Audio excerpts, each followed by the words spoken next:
किसानों की आड़ में राहुल का नया कांड।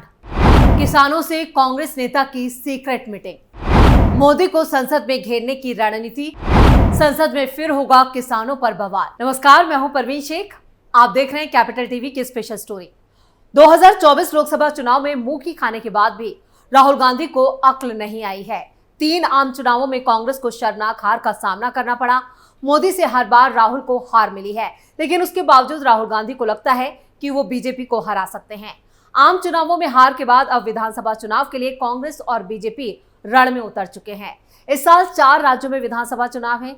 जिन राज्यों में चुनाव हैं वो हैं हरियाणा, झारखंड, महाराष्ट्र और जम्मू कश्मीर। लेकिन हरियाणा को लेकर कांग्रेस ने किसानों को टारगेट किया है। अब राहुल गांधी किसानों की आड़ में बड़ा खेल करने की फिराक में है। सूत्रों से जो खबरें आ रही हैं उनके मुताबिक राहुल गांधी किसानों से सीक्रेट मीटिंग भी कर चुके हैं। यानी इस बार संसद में एमएसपी की गारंटी पर कानून को लेकर घमासान हो सकता है। दरअसल 22 जुलाई से संसद का बजट सत्र शुरू होगा। ये बजट सत्र भी हंगामेदार रहने के पूरे आसार हैं, क्योंकि एमएसपी की गारंटी समेत कई मांगों को लेकर संयुक्त किसान मोर्चा और राजनीतिक बैनर के तले पंजाब हरियाणा बॉर्डर पर किसानों का आंदोलन जारी है। इस बीच संयुक्त किसान मोर्चा यानी एसकेएम ने कई मांगों को लेकर एक बार फिर से आंदोलन छेड़ने की घोषणा की है। एसकेएम की किसान आंदोलन को लेकर नई रणनीति के तहत कांग्रेस नेता और नेता प्रतिपक्ष राहुल गांधी एमएसपी गारंटी कानून की मांग का प्रमुख चेहरा बन सकते हैं। इसे लेकर एसकेएम की टीम ने काम शुरू कर दिया है। दरअसल यहां पर संयुक्त किसान मोर्चा की तरफ से हाल ही में एक बड़ी बैठक बुलाई गई थी। बैठक में संयुक्त किसान मोर्चा के देश भर में सक्रिय सदस्य शामिल हुए और इस बैठक में तय किया गया कि संयुक्त किसान मोर्चा फिर से अपना किसान आंदोलन शुरू करेगा। एसकेएम के नेताओं का कहना है कि सड़कों पर किसान आंदोलन शुरू किया जाएगा, लेकिन उससे पहले सत्ता पक्ष और विपक्ष के नेताओं से मुलाकात कर उन्हें संयुक्त किसान मोर्चा का संशोधित मांग पत्र सौंपा जाएगा। आंदोलन से पहले संयुक्त किसान मोर्चा के नेता 16 और 18 जुलाई तक प्रधानमंत्री, नेता प्रतिपक्ष और सांसदों को मांगों से जुड़ा ज्ञापन सौंपेंगे। इसके बाद आंदोलन की रूपरेखा तैयार करने के लिए केंद्रीय ट्रेड यूनियंस के साथ बैठकें करेंगे। संगठन ने 9 अगस्त को कॉर्पोरेट्स भारत छोड़ो दिवस के रूप में भी मनाने का ऐलान किया है। सड़कों पर किसानों का हल्ला बोल। किसानों को मिला राहुल गांधी का समर्थन। क्या खालिस्तानियों के साथ है कांग्रेस? किसान नेताओं की माने तो संयुक्त किसान मोर्चा विशेष अभियान के तहत 16 से 18 जुलाई तक सत्ता पक्ष यानी मोदी सरकार और विपक्ष के नेताओं को अपना मांग पत्र सौंपेगा। ये पूरी कवायद संसद में एमएसपी गारंटी कानून पर प्राइवेट बिल लाने की तैयारी को लेकर है।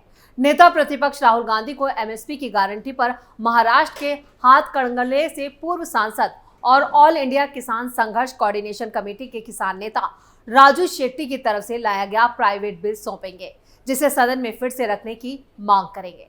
सूत्रों का कहना है कि यहाँ पर संयुक्त किसान मोर्चा संसद के बजट सत्र में एमएसपी की गारंटी पर कानून पर चर्चा करवाना चाहता है और इसके लिए नेता प्रतिपक्ष राहुल गांधी के जरिए एमएसपी गारंटी पर राजू शेट्टी की तरफ से लाए गए प्राइवेट बिल को दोबारा संसद के पटल पर रखने का प्लान बना है। इस पूरे मामले में योगेंद्र यादव की भूमिका भी बेहद खास होने वाली है, क्योंकि यादव कांग्रेस की कोर ग्रुप में शामिल है। राहुल गांधी की भारत जोड़ो यात्रा के दौरान भी योगेंद्र यादव और राहुल गांधी की कहें कि एक बॉन्डिंग देखने को मिली थी, एक अच्छा तालमेल देखने को मिला था। वहीं यादव यहाँ पर संयुक्त किसान मोर्चा के भी सदस्य रहे हैं। कांग्रेस की भारत जोड़ो यात्रा में शामिल होने के लिए उन्होंने संयुक्त किसान मोर्चा से दूरी बनाई थी, लेकिन उनका किसान संगठन जय किसान आंदोलन एसकेएम का अहम सदस्य है। इसलिए संयुक्त किसान मोर्चा ने राहुल गांधी से बातचीत की जिम्मेदारी भी योगेंद्र यादव को सौंपी है। यानी अब किसानों के जरिए संसद में विपक्ष फिर बवाल काटेगा। किसान रणनीति से मोदी पर वार। दूसरी तरफ संयुक्त किसान मोर्चा ने तय किया है कि वो किसानों के लिए आंदोलन को आगे बढ़ाएंगे। आंदोलन से पहले सभी राज्यों के संगठनों को मजबूत किया जाएगा। अन्नदाताओं की जो मांगे हैं उसे लेकर एक मांग पत्र तैयार किया जाएगा, जिसे किसानों के बीच पहुंचाने का भी प्लान बना है। ऑल इंडिया मूवमेंट के जरिए किसान की आवाज को दोबारा उठाया जाएगा और किसान संगठन का कहना है कि अन्नदाताओं के साथ सरकार ने झूठ बोला है। संयुक्त किसान मोर्चा की बैठक में यह तय हुआ है कि अगले 3 से 4 महीनों में किसान आंदोलन को आगे बढ़ाएंगे और किसान आंदोलन की सक्रियता की वजह से ही बीजेपी की लोकसभा चुनाव में सीटें कम हुई थी, इससे इनकार नहीं किया जा सकता। ये खुद यहाँ पर बीजेपी की रिव्यू रिपोर्ट में सामने आया है। किसानों का फोकस 4 राज्यों में होने वाले विधानसभा चुनाव पर भी होगा। जम्मू कश्मीर, हरियाणा, महाराष्ट्र और झारखंड में भाजपा को बेनकाब करो का आंदोलन भी चलाया जाएगा ताकि लोगों तक अपनी बात पहुंचाई जा सके। और इस बार राहुल गांधी किसानों के कंधे पर बंदूक रखकर चलाने की रणनीति बना रहे, लेकिन उनकी इस रणनीति को फ्लॉप साबित करने के लिए मोदी ने भी अपनी पहली चाल चल दी है। बजट सत्र में किसानों को मिलेगा बड़ा तोहफा, किसान सम्मान निधि में होगा इजाफा, खालिस्तानियों के खिलाफ होगा बड़ा एक्शन। देश के अन्नदाताओं को इस बार आम बजट में बड़ा तोहफा मिल सकता है। रिपोर्ट्स के मुताबिक पीएम किसान सम्मान निधि की राशि में सरकार इजाफा कर सकती है। कई मीडिया रिपोर्ट्स में यह दावा किया गया है कि मोदी सरकार पीएम किसान सम्मान निधि की राशि में यहां पर इजाफा कर सकती है और इसको 6,000 से बढ़ाकर 8,000 रुपए कर सकती है। आपको बता दें कि फिलहाल केंद्र सरकार 2-2 हजार रुपए की 3 किश्तें किसानों को ट्रांसफर करती है। मोदी सरकार की इस योजना का फायदा देश भर के जरूरतमंद 11 करोड़ से ज्यादा किसानों को मिल रहा है। जैसा कि हमने बताया कि पीएम मोदी ने नई सरकार बनने के बाद सबसे पहले किसानों के हक में फैसला दिया और पीएम ने किसानों की फाइल पर सबसे पहले साइन किए थे। पीएम ने अपने संसदीय क्षेत्र वाराणसी में आयोजित एक कार्यक्रम में पीएम किसान सम्मान निधि की किश्त जारी की। आपको बता दें, इस किश्त के जरिए करीब 20,000 करोड़ रुपए सीधे किसानों के खातों में ट्रांसफर किए गए। पीएम मोदी के नेतृत्व वाली केंद्र सरकार ने साल 2019 में इस योजना की शुरुआत की थी। प्रधानमंत्री ने 24 फरवरी 2019 को इस योजना को लॉन्च किया था और अब तक 3 लाख करोड़ से ज्यादा रकम किसानों के खातों में ट्रांसफर की जा चुकी है। गौर करने वाली बात यह है कि सरकार ने फरवरी में आए अंतरिम बजट में चालू वित्त वर्ष के लिए कृषि मंत्रालय का बजट भी बढ़ाया था। केंद्र सरकार ने कृषि मंत्रालय के लिए 1.27 लाख करोड़ रुपए आवंटित किए थे। यानी 23 जुलाई को जब मोदी 3.0 अपना पहला बजट पेश करेगी तो उसमें किसानों के लिए सबसे ज्यादा राहत होगी। तो वहीं किसान संगठन विपक्ष के साथ मिलकर मोदी सरकार को ही घेरने की रणनीति बना रहे हैं। मोदी ने किसानों को दी 12 लाख करोड़ की सब्सिडी, तीसरे कार्यकाल में दी बड़ी खुशखबरी। प्रधानमंत्री नरेंद्र मोदी ने जब 3 जुलाई को राज्यसभा में अपनी बात रखी थी तो उन्होंने कहा था कि वैश्विक परिस्थितियां ऐसी बनी कि फर्टिलाइजर के बहुत बड़ा यहाँ पर जो संकट था वो खड़ा हो गया था, लेकिन हमने किसानों को दिक्कत में नहीं आने दिया। हमने करीब 12 लाख करोड़ रुपए फर्टिलाइजर में सब्सिडी दी। ये भारत की आजादी के इतिहास में सबसे ज्यादा है। इसी का नतीजा है कि फर्टिलाइजर का इतना बड़ा बोझ किसानों तक जाने नहीं दिया गया।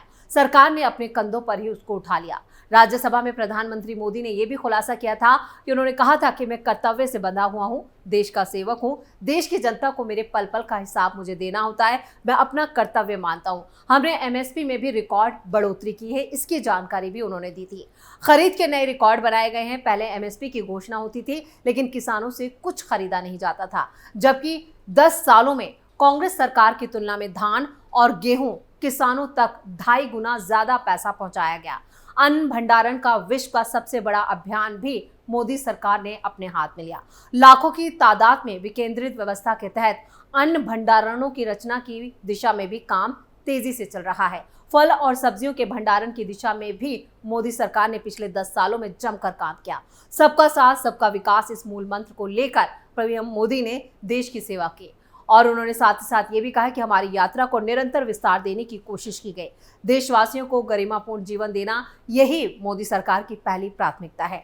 प्रधानमंत्री मोदी ने कहा था कि पिछले 10 सालों में हमारी खेती हर प्रकार से फायदेमंद रही है। किसानों के लिए यहाँ पर लाभकारी हो उस पर भी ध्यान दिया गया। फसलों के लिए कर्ज, नए बीज किसानों को दिए गए, खाद की कीमत यहाँ पर सही लगाई गई और फसल बीमा का फायदा, चाहे फिर उसमें एमएसपी पर खरीद की बात हो और पुराने सारे जो रिकॉर्ड हैं वो भी तोड़कर यहाँ पर किसानों को फायदा पहुंचाया गया।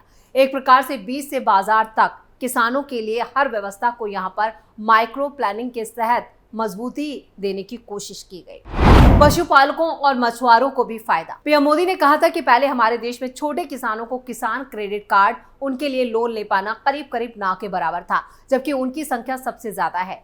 आज हमारी योजनाओं के कारण ही किसान क्रेडिट कार्ड के विस्तार के कारण हमने किसानों के लिए इस सुविधा को एक व्यापक स्वरूप में देखा है। पशुपालकों और मछुआरों को भी हमने किसान क्रेडिट कार्ड का फायदा पहुंचाया और इसी की वजह से किसानों को मजबूती मिली है। प्रधानमंत्री मोदी ने ही बताया था कि कांग्रेस के कार्यकाल में 10 साल में एक बार किसान की कर्ज माफी के बहुत ढोल पीटे गए थे। किसानों को गुमराह करने का भरसक कोशिश की गई। कर्ज माफी का इतना हल्ला मचाया, एक अनुमान था कि उसके लाभार्थी देश के 3 करोड़ किसान थे। सामान्य करीब छोटे किसान और उनका भी नाम शामिल था, उन तक कोई फायदा पहुंच भी नहीं पाया। हमने किसान सम्मान निधि योजना चलाई। इसका फायदा करोड़ों किसानों तक हुआ और 3 लाख करोड़ रुपए किसानों को दे चुके हैं। पिछले 10 सालों में यहाँ पर मोदी सरकार ने 10 लाख करोड़ जो पैसा है वो किसानों तक पहुंचाया। कई योजनाएं चलाई हैं और इन योजनाओं का सीधा फायदा किसानों तक पहुंच रहा है। लेकिन जो खालिस्तानी किसान हैं या किसान संगठन हैं, जो किसानों का चेहरा ओढ़कर यहाँ पर किसान आंदोलन का जिसे नाम दिया गया था और जिस तरह से 2 कृषि कानून जो बनाए गए थे उनको लेकर आंदोलन छिड़ा गया, उसको लेकर एक बार फिर जो सुगबुगाहट है वो तेज हो रही है। यानी संसद में भी इस बार किसानों के नाम पर अपोजिशन बवाल काटने वाला है। तो स्पेशल स्टोरी में फिलहाल के लिए इतना ही। वीडियो कैसा लगा कमेंट करके अपनी राय जरूर दें। वीडियो को लाइक करें, शेयर करें और कैपिटल टीवी को सब्सक्राइब जरूर करें। नमस्कार।